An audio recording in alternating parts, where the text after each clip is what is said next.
Saudaraku, AFC Challenge Cup 2024 telah menyajikan serangkaian pertandingan di babak penyisihan grup di hari kedua pada kemarin Kamis 23 Mei 2024. Di mana sebagian tim dari Pool A dan Pool B telah melakoni dua laga mereka, namun ada juga sebagian tim yang baru melakoni laga perdana mereka pada kemarin. Sedangkan untuk Timnas Voli Putri Indonesia sudah melakoni laga perdana mereka melawan Hong Kong dengan hasil minor 3 set langsung. Timnas Putri memang diperkuat para pemain muda dengan rata-rata usia 19 tahun dan minim pengalaman tampil di kompetisi internasional. Sisi positifnya, semangat juang tinggi sudah diperlihatkan para Serikandi muda ketika mampu bangkit dari ketertinggalan 10 angka pada set kedua.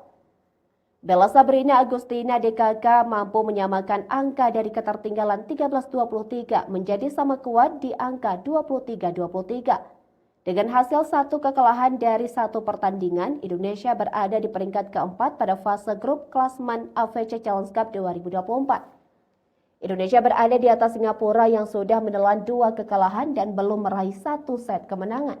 Indonesia akan menghadapi Singapura pada pertandingan berikutnya, tepatnya pada hari ini Jumat 24 Mei 2024 pada pukul 15 waktu Indonesia Barat.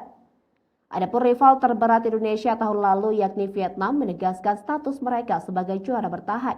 Vietnam belum terkalahkan pada dua pertandingan awal di AFC Challenge Cup 2024 dan selalu meraih kemenangan sempurna.